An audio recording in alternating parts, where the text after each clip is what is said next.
Stay outside, please. Why the widow fear the man who needed her most? Before we begin, comment your country so I know where this story is reaching. The wind had a way of finding that little house on dry Willow Ridge. It whistled through loose boards, rattled the tin roof, and carried the kind of chill that made a person remember every mistake they ever made. On most nights, the only light for miles came from a single oil lamp in the front window of Ellen Marsh's farmhouse. Folks in town said it was a beacon. Ellen knew better. It was a warning, a small circle of safety in a world she no longer trusted. 3 years earlier, she had buried her husband on the hill behind the cottonwoods. The headstone was plain. The story behind it wasn't. People whispered that he died in an accident. Ellen remembered a gun on the table, a bottle on the floor, and too many words spoken in anger. Since that night, she had slept with her boots under bed and a loaded rifle within reach. Out here, at the far edge of a tired cattle town, she kept the ranch going with stubborn hands and a heart that refused to admit how empty the house had become. Dawn meant feed buckets and frozen water troughs. Noon meant mending fences and patching the roof the wind kept tearing at. Dusk meant listening to the silence pressing around her like a second skin. But on this particular autumn night, the silence broke. It started with smell, rain on dust, then a low rumble that rolled down from the Black Hills. Thunder. The sky closed over the valley, turning the last pale light into a dark, restless bruise. Ellen stepped onto the porch, apron still tied, hands shielding her eyes. She could barely see the far fence line. The air felt heavy, like the world was holding its breath. That was when she heard it. Hoofbeats. Slow at first, then clearer, like a drumbeat coming out of a storm. No one rode this way after dark, not unless they were lost, desperate, or carrying something they didn't want the town to see. Her fingers brushed the rifle by the door as the sound came nearer, then stopped just beyond the gate. A figure rose out of the rain. Tall, broad shoulders under a dark trail coat. Hat pulled low, brim dripping. Horse blowing steam into the cold night air. For a moment he just stood there at the edge of her yard, a shadow and a stranger framed by lightning. The man raised a hand in a slow, careful greeting. "Evening, ma'am," he called, his voice rough from dust and distance. "Name's," Rafe called her. "My horse threw a shoe back on the ridge. I was hoping to find a barn, maybe a corner floor till the storm passes." His name hit her like a gust of wind. Ellen had heard it before, across the counter of the general store, in the low voices at the back of the saloon. A man who rode alone. A man the sheriff watched closely. A man folks said you didn't turn your back on. Her hand tightened on the doorframe. "You should ride on to town," she answered. "There's rooms above the livery." 20 miles that way," he said quietly, "and this storm's already wind up the trail. I won't make it without laming my horse." He paused. "Or myself." Lightning flashed again, white and sharp. For an instant she saw his face. Not the monster the rumors painted. Just a man with a day's growth of beard. Rain streaking down worn cheekbones. Eyes tired enough to make her chest ache. A thin scar along his jaw. The kind a knife leaves when there's no time to stitch it proper. He shifted in the saddle. "I don't want trouble," he added, softer now. "Just a dry corner and a warm wall between me and that sky." Ellen knew better than to trust a stranger. She knew better than to trust her own loneliness. "Stay outside," she said, the words leaving her mouth before she could soften them. "Please. I can't bring this sort of risk into my house." For the first time, something like hurt flickered over his features. Not anger, not insult, just a man who'd heard no from the world so often he almost expected it. "I understand," he said. "Can't say I blame you." The wind shoved the rain sideways, cold needles against her face. The horse stamped, restless. Somewhere in the distance, a coyote cried into the storm. Thin and lonely, she could close the door and let him ride into the dark. Let the storm decide what became of Rafe Calder. Instead, Ellen did something she hadn't done in a long time.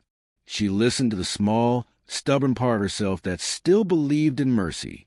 "The barn's out back," she said, voice tight. "You can stay there for the night. Hay in the loft. Old blanket over the rail. I'll bring a lantern." Rafe tipped his hat.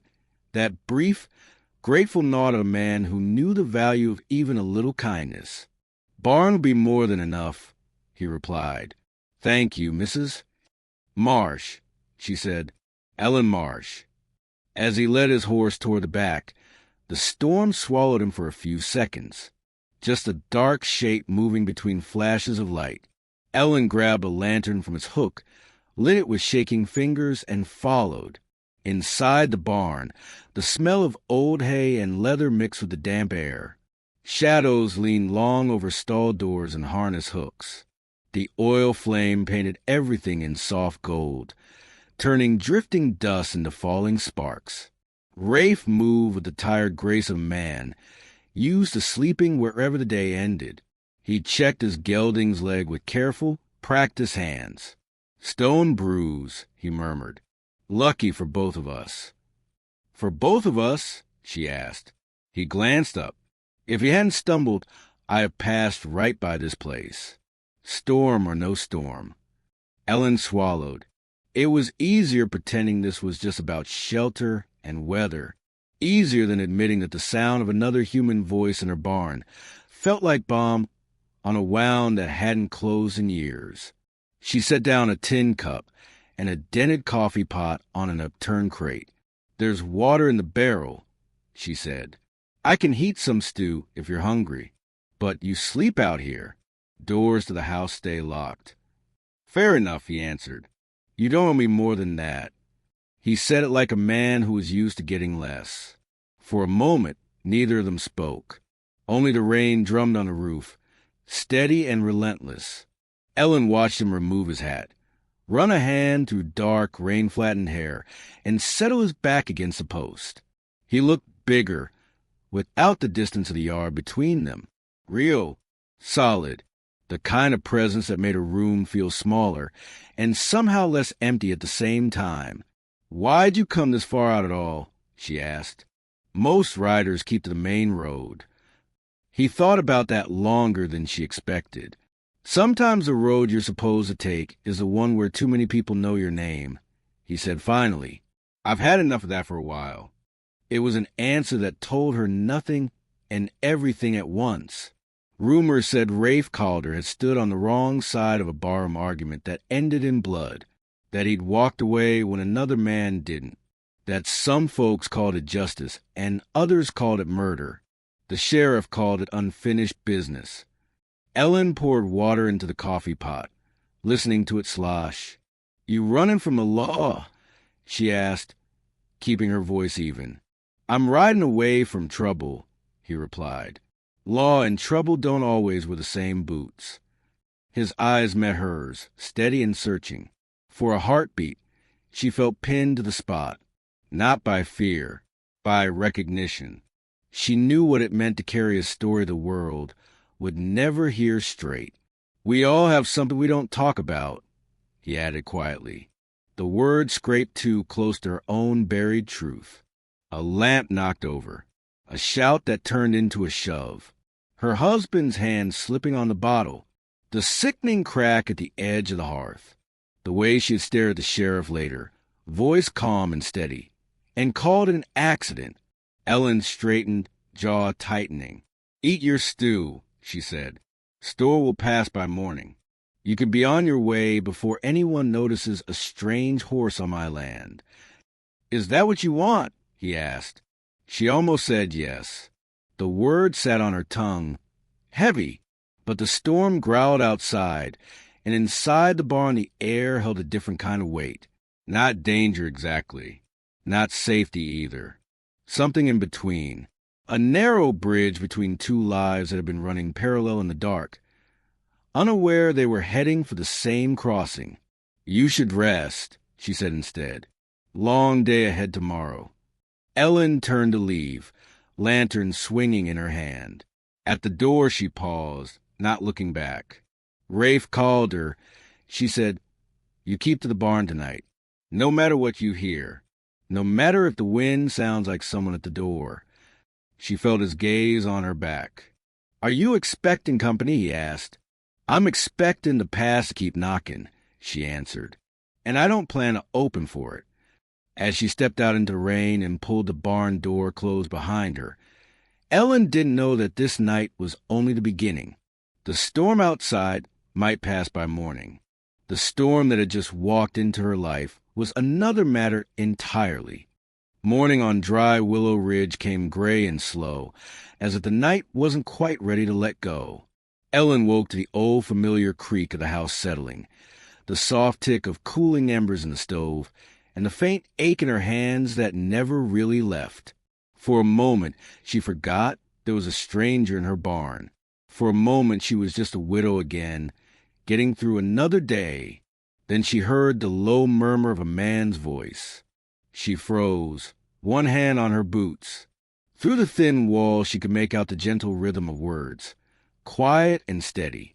It took her a second to realize he wasn't talking to a person at all. He was talking to his horse. "That's it, boy." Rafe's voice carried in. "You did fine last night. Storm's done its worst. We're still here." It was such a simple thing, that tone, a man reassuring an animal. Not a killer's voice, not a drifter's bluff, just tired kindness. Ellen sat on the edge of the bed, staring at the floorboards, wrestling with a question that had no easy answer. What did it mean when someone the town feared sounded more gentle in the morning than half the men in church? She dressed, braided her hair, and tied on her apron out of habit more than necessity. The world might be full of complications, but the chores remained plain and stubborn. Chickens needed feeding. Cows needed milking. Fences sagged whether your heart was steady or not. By the time she stepped outside, the storm had moved on. The sky above the ridge was washed out blue, the kind that made every puddle shine in the cold light. The air smelled like wet earth and pine. She found Rafe in the yard, rolling up his sleeves, examining the fence near the corral. His coat was draped over the fence post, his shirt damp at the collar. Up close, he looked even more road-worn, thinner than his broad frame first suggested, like the trail had been eating pieces of him for years. "You were right," he said without turning. "Wind took half these boards clean last night. Another good blow, and your cattle will have the run of the valley." "I've been meaning to fix it," Ellen replied. He smiled faintly. "Mayonnaise doesn't stop a steer from walking through a hole." She bristled, then caught herself. He wasn't mocking, just stating facts, the way people who live close to the land usually do. "You eat?" she asked. "Not yet," he said. "Figured you'd want me away from your kitchen." Ellen hesitated. "I made coffee," she said, "and bread. It'd be wasteful not to share. But you remember our agreement. You're gone before anyone rides up this ridge." He finally turned to face her, eyes steady. "If that's what you want," he said, "I'll be saddled and ready once the horse can bear it." She nodded, but the words settled in her chest like a stone. If that's what you want. The truth was, she didn't know what she wanted anymore. For 3 years, she had only wanted one thing, to be left alone with her ghosts. Now there was a man in her yard who carried his own ghosts, and somehow that made hers feel less suffocating. Inside, they sat at the small table near the window. Sunlight filtered through thin curtains, laying a pale stripe across the rough boards. Ellen poured coffee, watching the steam curl up and fade. Rafe wrapped his hands around the tin mug, like it was the first warmth he'd felt in days. "Lived here long?" he asked. 10 years, she answered. "My husband bought this land when it was more rock than pasture. Said it was a good place to build a life. Rafe glanced at the empty chair across from her. He's gone. 3 years, she said simply. Fell, hit his head. The lie tasted as bitter as the coffee. Rafe watched her for a long moment, not pressing, not prying, just looking the way you look at the sky before deciding if you trust the clouds. Loss doesn't care much how it happens, he said. Just moves in and starts rearranging the furniture. She almost smiled at that. Almost. And you, she asked, where's home for you, Rafe Calder? He took a slow breath. Used to be a ranch outside Cedar Fork, he said. Had a brother there. A few good acres. Some bad years. We got in deep with the wrong man. Cards, cattle, debts that grew teeth. He stared into his cup. One night, tempers boiled hotter than the stew. Words were said. Guns came out. Only one of us walked away. The room went very still. Some folks call it self-defense, he continued. Some don't. The man I shot had friends in town. Friends with badges. Friends with ink enough to write a different story on the wanted posters. He lifted his eyes to meet hers. So now I keep riding in the opposite direction of wherever my name gets spoken too loud. Ellen's fingers tightened around her own cup. Is it true? She asked. What they say. I killed a man, he said. That part's true. The rest depends on who's standing close enough to tell it. She understood that better than she wanted to admit. Outside, a crow called from the cottonwood, sharp and sudden. Ellen's shoulders flinched on reflex. Rafe saw it. His gaze softened. You look like someone who's been waiting for a knock at the door that never brings good news, he said quietly. She swallowed. On this ridge, she answered. Knocks usually mean debt collectors or men who think a woman alone is an opportunity. He set his cup down. For what it's worth, he said, I ain't here for either. A silence settled between them, but it was no longer empty. It held questions neither of them dared ask outright. Would she ever believe him? Would he ever stop running? As the day went on, Rafe drifted into the work of the ranch like he had always belonged there. He hammered loose boards back into place, checked the well rope, cleared a clog trough. Ellen watched from a distance at first, arms folded, pretending to fuss with feed sacks while her eyes stayed fixed on a man moving through her world. He worked like someone who owed the earth a favor. No complaints. No swagger. Just steady effort. By midday, she found herself handing him nails instead of watching from the porch, pointing out the weak sections of fence, arguing about the best way to brace a post against the next storm. The rhythm of shared labor smoothed the edges of their words. At one point, as they both leaned against a fence rail catching their breath, she caught him looking out across the valley with a faraway expression. What are you seeing out there? She asked. He shrugged. Places I might have stopped if things had gone different, he said. A house like this. Field like that. Maybe someone waiting on the porch who isn't afraid when she hears my name. Ellen's throat tightened. You think fear is always about you? She asked. He thought about that. No, he said. Sometimes folks are just afraid of what you remind them of. Her heart stuttered. Because that was it, wasn't it? Rafe Calder reminded her the night everything changed. The smell of gunpowder. The way the world narrows to a single terrible decision. The way a life can tilt in 1 second and never right itself again.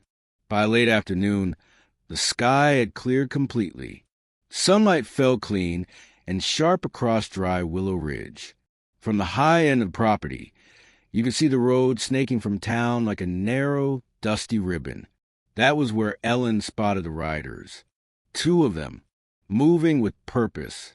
Her stomach dropped. She shaded her eyes, heart starting to pound harder with each measured hoofbeat. Rafe! She called, her voice lower than she intended. We got company. He was by her side in an instant, eyes scanning the horizon. Recognize him? He asked. She squinted. One Sheriff Dugan. She said, Other looks like his new deputy. Young, eager, carries his badge like it's a ticket to heaven. Rafe's jaw clenched. I figured I bought myself more time before word traveled this far, he muttered. Ellen turned to him, pulse hammering. Why would the sheriff ride all the way out here? She asked, though she already knew. A man matching my description passed through Cedar Fork 2 weeks back, Rafe said. Another man ended up with a bullet in his shoulder and a belly full of lies. I left before they could settle on which story they liked best. His voice hardened. If they've come this far, they're looking to make those tales stick. A cold fear crawled up her spine. They can't find you here, she said. I won't let this place turn into a spectacle for the town. I won't have men with guns kicking through my doors again. Again, the word slipped out before she could stop it. Rafe heard it, his eyes sharpened, catching that crack in her calm. I can take the back gully, he said quickly. Cut through the cottonwoods and be over the ridge before they reach your gate. They'll think you were just another farmhouse along the way. Ellen looked at him, every memory crashing in at once. Her husband's body on the floor, the sheriff's boots thudding across her boards. Questions she could not bear, the lies she told to keep her own life from crumbling. This was the moment she had feared for years, the law riding up her lane, searching for someone dangerous, someone the town already believed guilty. Last time, she had saved herself. This time, she wasn't sure who she was trying to save. You go running now, she said slowly. They'll follow your tracks, drag you down in that gully and call it justice. They'll drag my name into it, too. Then what do you want me to do? He asked. The riders were closer now. She could see the flash of the sheriff's star in the evening light. Dust trailed behind their horses like a warning. Ellen took a breath that felt like stepping off a ledge. Get in the barn, she ordered, up into the loft behind the hay bales. Leave your saddle and coat where they are. If they ask, I'll tell them you passed through at dawn and kept riding. Rafe stared at her. You're willing to lie to a sheriff or a man you met in a storm? He asked. Her voice came out steadier than she felt. I've lied to a sheriff before, she said. This time I'd like it to be for something that feels worth the price. For a moment, his expression broke open. Gratitude, worry, something deeper he didn't dare name. You sure about this, Ellen Marsh? He asked quietly. I'm sure they won't be the ones to decide what kind of man you are, she said. Not in my house. Not on my land. Without another word, Rafe turned and ran for the barn, boots thudding on hard-packed earth. Ellen watched until he disappeared inside, then wiped her hands on her apron, as if she had just been feeding chickens. Just another quiet day on dry Willow Ridge. By the time Sheriff Dugan and his deputy rode into the yard, Ellen was standing on the porch, arms folded, gaze calm. Afternoon, Mrs. Marsh, the sheriff called, reining in his horse. Sorry to trouble you. We're looking for a rider goes by the name of Rafe Calder. Word is he's heading this way. Ellen felt her heart pound so hard she thought they might see it from the saddle. She met the sheriff's eyes, voice clear. Can't say I've seen him, she said. This ridge doesn't get many visitors. Behind her, the house was still. In the barn, hidden in the loft, a wanted man held his breath. And somewhere between the woman on the porch and the law at her door, a line was being drawn that would change all their lives. If you're still here, make sure to like and subscribe. Sheriff Dugan swung down from his saddle with the slow confidence of a man who believed the law always rode at his back. His deputy, younger and eager, scanned the yard like every chicken coop might be hiding a fugitive. Ellen stood firm on the porch, hands steady even as her heartbeat thrashed hard enough to echo in her throat. Mind if we take a look around? The sheriff asked. That depends on what you think you'll find, Ellen replied. We tracked Calder's horse prints up this ridge, he said. Storm muddied the trail, but not enough to hide a fresh set of tracks headed straight here. Ellen felt a cold knot tighten beneath her ribs. She kept her voice level. I've mended fence all morning. Any tracks you saw the storm didn't wash away must be mine. I'm afraid you've come up the wrong ridge, Sheriff. The deputy stepped forward, boots crunching against wet earth. Ma'am, a dangerous man is running loose, he said. Could be hiding in that barn. Ellen stepped down from the porch, placing herself between the lawmen and the barn doors. Her face did not waver. There's no one in that barn but my old rooster and a horse that's too stubborn to die. Sheriff Dugan watched her a long, assessing moment. The wind rustled the hem of her dress. A crow called somewhere beyond the cottonwoods. You always were a straight-spoken woman, Ellen, he finally said. Never thought you'd let trouble pass over your doorstep. I don't, she answered, and I don't invite it in. He nodded, finally turning back toward his horse. Well, if Calder does ride through, you send word, he said. And Ellen, be careful. A man like him doesn't come and go without leaving trouble behind. She forced a small, polite smile. Trouble learns to keep its distance, she said, at least around here. When the riders disappeared down the trail, the world seemed to exhale. Ellen's breath trembled out of her chest in a long, shaking rush.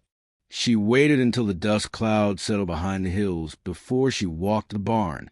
Inside, the air felt too still. Rafe sat in the loft, back against a beam, one knee raised, breathing slowly as though each inhale had been borrowed from someone else's lungs. He climbed down quietly when he saw her. You didn't have to do that, he said. Lawmen aren't easy to fool. I've lied to stronger men than them, she replied.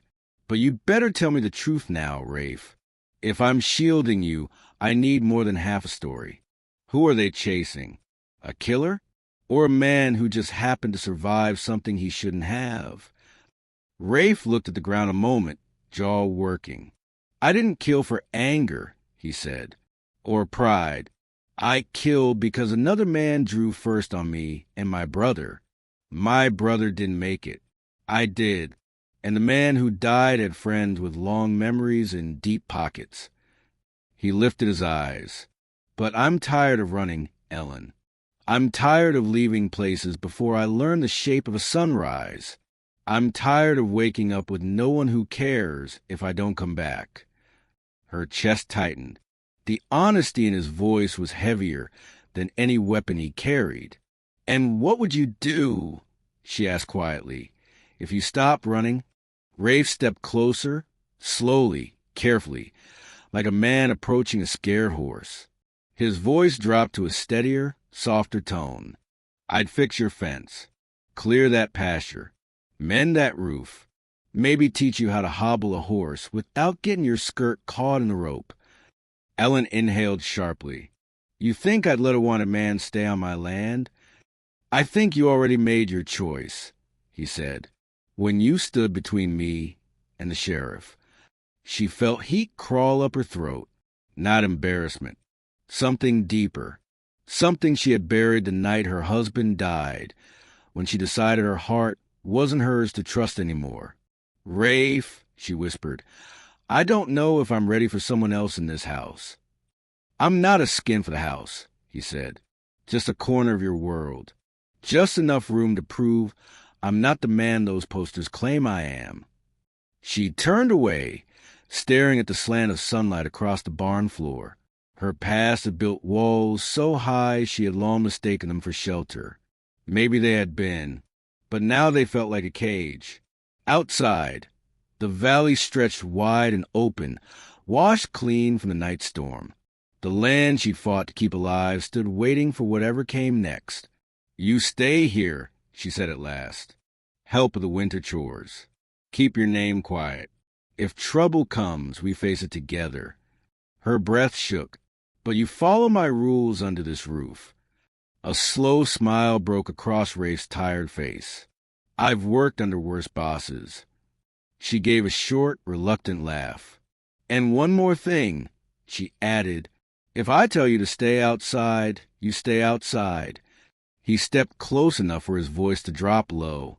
"Last night, you told me that because you were afraid of what I made you feel." He paused. "If you tell me to stay outside again, I'll need to know whether it's fear or something else speaking." Ellen felt her pulse kick hard. She didn't answer. Not yet. Some truths needed time to find their shape. That evening, as the sun bled gold across dry Willow Ridge, they worked side by side repairing the last section of fence. Their hands brushed once, then again. Neither pulled away. The silence that settled between them was not the lonely kind that filled her house for years. It was a quiet that comes before something new finds the courage to begin. When the day ended, Rafe walked to the porch. His coat was still damp at the collar, hair wind-tousled, eyes no longer carrying only sorrow but something warmer. "If you want me gone by morning," he said, "say the word." Ellen looked at him, really looked. The man who arrived in a storm. The man the world feared. The man who had done nothing but work hard, speak plain, and trusted with truths he kept guarded from everyone else. "Rafe Calder," she said softly. "If you leave now, you don't come back." His breath hitched a fraction. "Is that what you want?" She shook her head. "No," she said, "but I'm tired of losing things. If you stay, it has to mean something." He reached out, gently taking her hand, not demanding, not assuming, just offering. "It means everything," he said. Ellen didn't pull away. For the first time in years, she didn't feel like a woman haunted. She felt like someone standing at the start of a trail she had never dared walk. Later that night, when she lay awake listening to the wind move softly through grass, she realized the storm she once feared had brought her exactly what she needed. Not danger, not salvation, but chance to start living again. And somewhere out in the dark, Rafe Calder finally slept without running.